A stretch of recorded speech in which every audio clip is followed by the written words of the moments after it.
Paddington in the garden.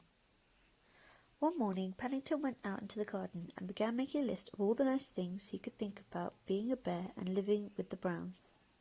He had a room of his own and a warm bed to sleep in, and he had a marmalade for breakfast every morning. In darkest Peru, he had only been allowed it on Sundays.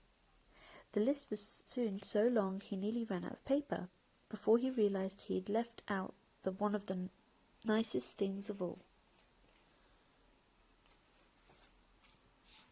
The garden itself. Apart from the occasional noise from a nearby building site, it was so quiet and peaceful it didn't seem like being in London at all. But nice gardens don't just happen.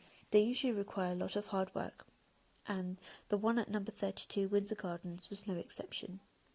Mr. Brown had to mow the lawn twice a week, and Mrs. Brown was kept very busy weeding the flower beds. There was always something to do. Even Mrs. Bird lent a hand whenever she had a spare moment.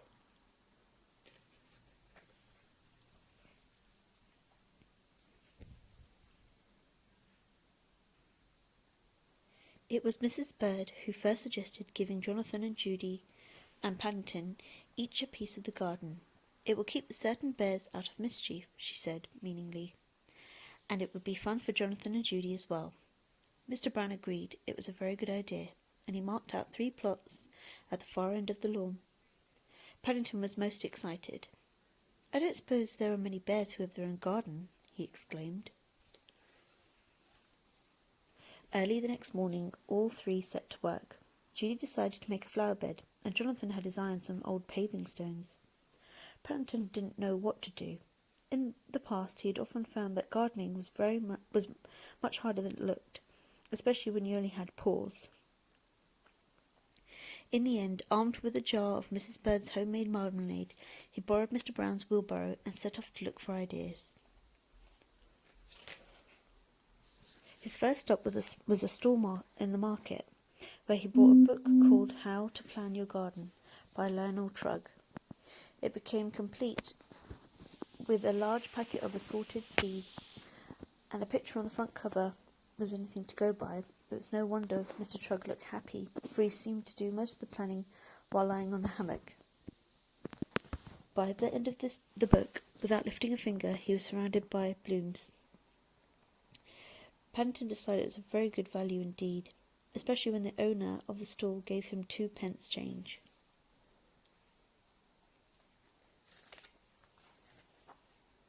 Mr. Trugg's book was full of useful hints and tips. The first one suggested that before starting it was a good idea to close your eyes and try to picture what a garden would look like when it was finished. Having walked into a lamppost by mistake, Paddington decided to read another page or 2, and there he found a much better idea. Mr. Trugg advised standing back and looking at the site from a safe distance, preferably somewhere high up.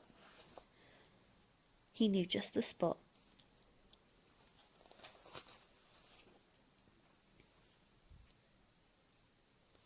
By the time Paddington reached the building site near the Browns' house, it was in the middle of the morning, and the men were all at their tea break. Placing his jar of marmalade on a wooden platform for safekeeping, he sat on a pile of bricks for a rest while he considered the matter. There was no one about, and there was a ladder nearby. Mr. Trugg was quite right. The Browns' garden did look very different from high up. But before he had time to get his breath back, Paddington heard the sound of an engine starting up. He peered through a gap in the boards. As he did so, his eyes nearly popped out. On the ground just below him, a man was emptying a load of concrete onto the very spot where he had left his jar of marmalade. Paddington scrambled back down the ladder as fast as his legs would carry him, reaching the bottom just as the foreman came around the corner. "Is anything wrong?" he asked the man. "You look upset." "My jar's been buried," exclaimed Paddington hotly, pointing to the pile of concrete. "It had some of Mrs. Bird's best golden chunks in it, too." "I won't ask how your jar got there," said the foreman, turning to Paddington as his men set to work clearing the concrete into small piles, "or what you were doing up the ladder." "I'm glad of that," said Paddington politely, raising his hat. Suddenly there was a whirring sound from somewhere overhead, and to Paddington's surprise the platform landed at his feet. "My marmalade!" he exclaimed thankfully. "Your marmalade?" repeated the foreman, staring at the jar. "Did you just say marmalade?" "That's right," said Paddington. "I put it there ready for my elevenses. It must have been taken up by mistake. Now the top's come off." It was the foreman's turn to look as though he could hardly believe his eyes. "That's special quick-drying cement," he wailed. It's probably rock hard already, ruined by a bear's marmalade. No one will give me a twopence for it now." "I will," said Paddington eagerly. "I have an idea."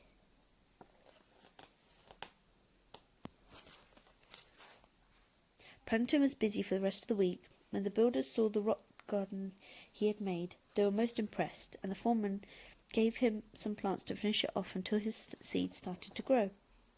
"It's National Garden Day on Saturday," he said. "There are very famous people judging it. I'll spread the word around. You never know your luck."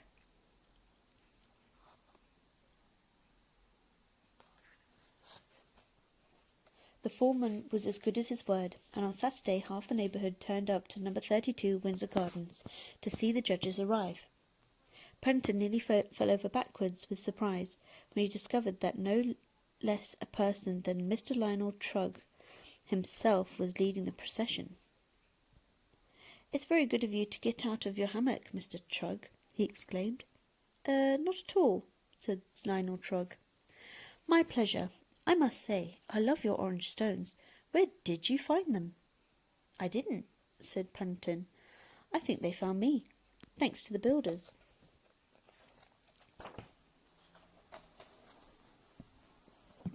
"Congratulations," said Mr. Trugg, as he handed Paddington a gold star. "It's good to see a young bear taking up gardening. I hope you will be the first of many." "Who would have believed it?" said Mr. Brown, at last, as the last of the crowd departed. "You must write and tell Aunt Lucy all about it," said Mrs. Bird. "They'll be very excited in the Home for Retired Bears when they hear the news." Paddington thought that was a good idea, but he had something to do first. He wanted to add one more important item to his list of all the nice things there were about being a bear and living with the Browns: having my own rock garden. Then he signed his name and added his special paw print, just to show it was genuine.